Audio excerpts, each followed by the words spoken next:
بسم اللہ الرحمن الرحیم۔ السلام علیکم ورحمۃ اللہ وبرکاتہ۔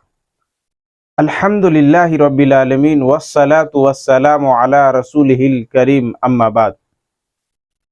محترم ناظرین کرام، آج کی اس ویڈیو میں ہم انا للہ و انا الیہ راجعون کی فضیلت جانیں گے۔ انا للہ و انا الیہ راجعون ہمارے معاشرے میں یہ الفاظ صرف اس وقت پڑھتے ہیں جب کسی کی موت کی خبر پہنچتی ہے۔ حالانکہ یہ الفاظ، یہ کلمات عام ہے، جب بھی کوئی مصیبت آئے اس وقت یہ پڑھنا چاہیے۔ اس کی کتنی بڑی فضیلت ہے، آئیے ایک حدیث سے سمجھتے ہیں۔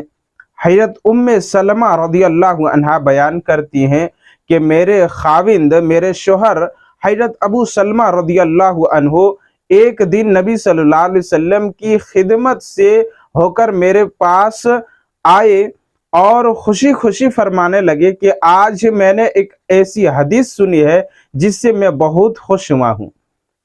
اور وہ حدیث یہ ہے کہ جب کسی مسلمان کو کوئی مصیبت پہنچے اور وہ یہ کہے انا للہ و انا الیہ راجعون، اللہم اجرنی فی مصیبتی واخلف لی خیرا منہا، تو اللہ تبارک و تعالی اس کو اس سے بہتر بدلہ اس کو ضرور عطا فرمائے گا۔ حضرت ام سلمہ رضی اللہ عنہا کہتی ہیں کہ میں نے اس دعا کو یاد کر لیا۔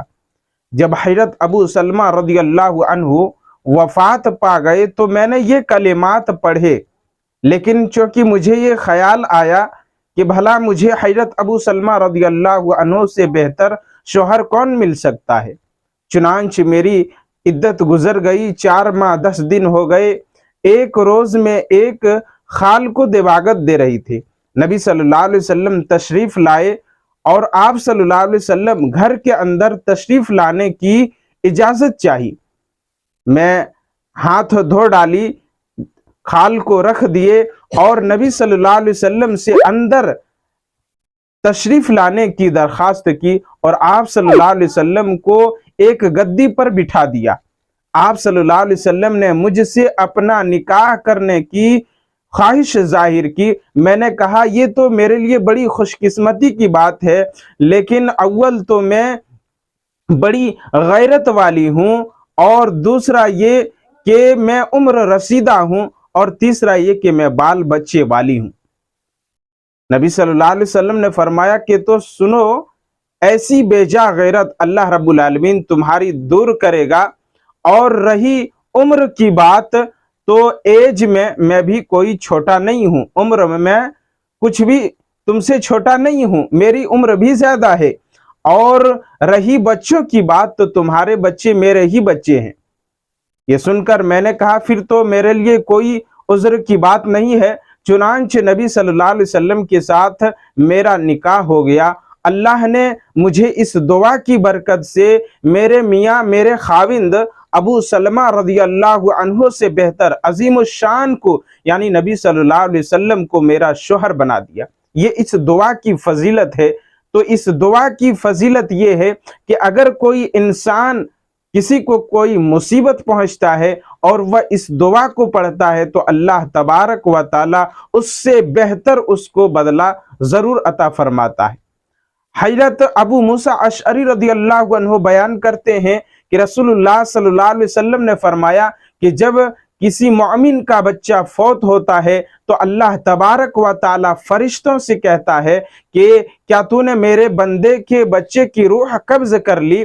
فرشتے کہتے ہیں کہ ہاں۔ اللہ تبارک و تعالی کہتا ہے کہ کیا تو نے میرے بندے کے جگر کا ٹکڑا لے لیا؟ فرشتے کہتے ہیں کہ ہاں۔ اللہ تبارک و تعالی فرماتا ہے کہ میرے بندے نے کیا کہا؟ فرشتے کہتے ہیں کہ تیری تعریف کی اور انا للہ و انا الیہ راجعون پڑھا۔ اللہ تبارک و تعالی فرماتا ہے کہ اس کے لیے جنت میں ایک گھر بنا دو اور اس گھر کا نام بیت الحمد رکھ۔ میرے بھائیو، یہ انا للہ و انا الیہ راجعون پڑھنے کی فضیلت ہے، لیکن آج ہمارے معاشرے میں یہ ہے کہ جب کسی شخص کا کوئی بچہ فوت ہو جاتا ہے تو وہ مواویلا، ماتم اور نوحہ کرتی ہیں، جبکہ اللہ کے نبی صلی اللہ علیہ وسلم نے فرمایا کہ جو شخص نوحہ اور ماتم کرے اور جاہلیت کی طرح نوحہ کرے، اپنے گریبان کو پھاڑے، وہ ہم میں سے نہیں ہے۔ اللہ تعالی ہم تمام لوگوں کو نیک عمل کی توفیق نصیب فرما، آمین۔ السلام علیکم ورحمۃ اللہ وبرکاتہ۔